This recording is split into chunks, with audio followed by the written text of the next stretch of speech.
পূর্বের ব্লগটিতে আমরা আপনাদেরকে দেখানোর চেষ্টা করেছি যে আমরা ঢাকা থেকে সিলেটে কিভাবে পৌঁছালাম এবং জার্নিটা কেমন ছিল।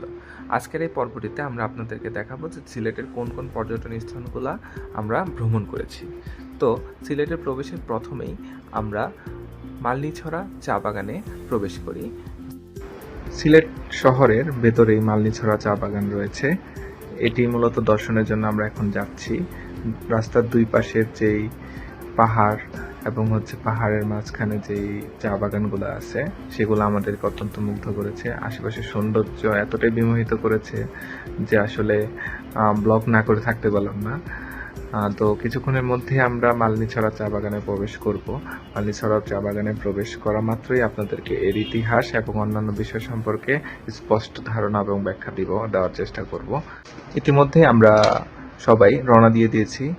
এইদিকে চা বাগানের সৌন্দর্য আমরা জানলা থেকে দেখছি, বাস দিয়ে যাচ্ছি, সকলে মিলেই মূলত এই সৌন্দর্যগুলো উপভোগ করতেছি, যেটা আমাদেরকে অত্যন্ত মুগ্ধ করেছে যে সিলেটের চা বাগানের যে সৌন্দর্য। এখন আমরা রওনা দিয়েছি সিলেটের মালনীছড়া চা বাগান।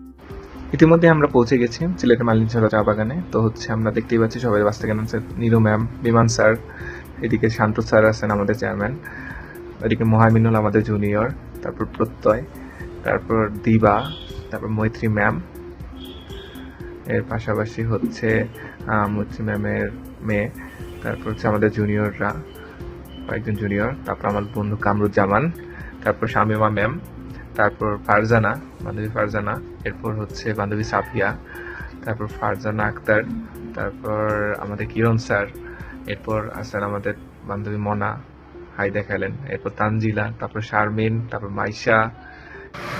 হাই ভিউয়ার্স, ইতিমধ্যে আমরা চলে এসেছি সিলেটের মালনীছড়া চা বাগানে।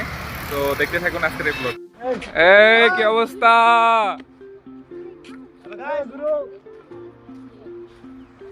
আমরা এখন মালনীছড়া চা বাগানে, মালনীছড়া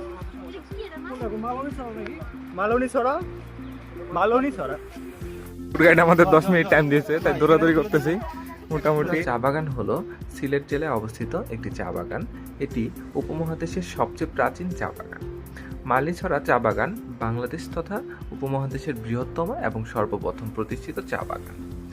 1854 সালে লর্ড হাডসন 1500 একর জায়গার ওপর এটি প্রতিষ্ঠা করেন।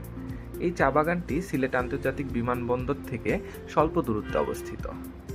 ইতিহাস থেকে জানা যায় 1650 সালে চীনে প্রথম চা উৎপাদন শুরু হয়। দেশটির বুদ্ধিজীবীদের প্রতিদিনকার জীবনের 60টি কাজের একটি ছিল চা পান। তার প্রায় 200 বছর পরে 1854 সালে ভারতীয় উপমহাদেশের সিলেটেই প্রথম চা উৎপাদন শুরু হয়। চায়ে অভ্যস্ত হয়ে পড়ে ব্রিটিশ আর বাংলাদেশিরা। সিলেটের মালনীছড়া চা বাগান থেকেই উপমহাদেশে চা চাষের গোড়াপত্য।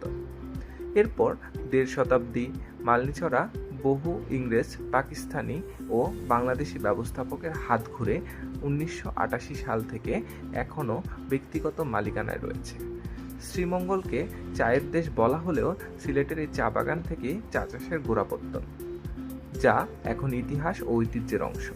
সাবেক মার্কিন রাষ্ট্রদূত কে টমাস প্লেন থেকে নেমে চা বাগানের রাস্তা দিয়ে যাওয়ার পথে বলেছিলেন, পৃথিবীর এত সুন্দর যে মালনীছড়া বাগান না দেখলে তা বোঝা যাবে না। শুধু হ্যারি কে টমাস নয়, সিলেটের চা বাগানে সবুজ মায়ায় প্রতিদিন জড়ো হন হাজার হাজার দেশি বিদেশি পর্যটক। সিলেট শহরের খুব কাছেই এই চা বাগানটি সবুজে ঘেরা আনন্দ সুন্দর।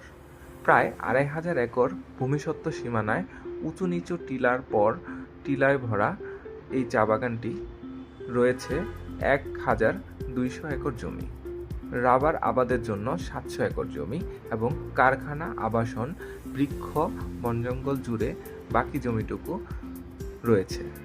দুটি পাতা একটি কুড়ির দেশে এসে যারা খুব অল্প সময়ে খুব সুন্দর কোনো সবুজের গালিচায় হারিয়ে যেতে চান, তাদের জন্য অনন্য মালনীছড়া চা বাগান। দেশের মোট চায়ের 90% উৎপন্ন হয় সিলেটে। এজন্য সিলেটকে দুটি পাতা একটি কুড়ির দেশও বলা হয়। ওপরে বড় বড় বৃক্ষে ছায়া, নিচে আধো আলো আধারের ছায়ায় সবুজ চাদর, যেন শৈল্পিক কারুকাজ। সিলেটের চা বাগানের এই প্রাকৃতিক দৃশ্য পর্যটকদের মন ছুঁয়ে যায়। 1500 একর জায়গার উপর অবস্থিত উপমহাদেশের প্রথম চা বাগান মালনীছড়ায় পর্যটকদের কাছে আরেক বিস্ময়। সিলেটের চায়ের রং, স্বাদ এবং সুবাস অতুলনীয়। বর্তমানে বেসরকারি তত্ত্বাবধানে চা বাগান পরিচালিত হয়ে আসছে। চা বাগানের পাশাপাশি বর্তমানে এখানে কমলা ও রাবারের চাষ হয়। এই বাগানের পাশেই বিশ্বের অন্যতম সুন্দর স্টেডিয়াম, যেখানে 2014 সালে বিশ্ব টি-20 বিশ্বকাপ খেলা অনুষ্ঠিত হয়। মালনীছড়া চা বাগান ছাড়াও সিলেটে লাক্কাতুরা চা বাগান, আলীবাহার চা বাগান, Khadim Ahmed tea estate, Lalkhan tea estate ইত্যাদি অনেক টি এস্টেট রয়েছে। যদি আমাদের সময় হয় এবং ভ্রমণের ক্লান্তি না হয়, তাহলে আমরা সেগুলোও আপনাদেরকে দেখানোর চেষ্টা করি। ধন্যবাদ সবাইকে ভিডিওটি দেখার জন্য, এবং আজ এই পর্যন্তই। পরবর্তী ভিডিও দেখার অনুরোধ রইল।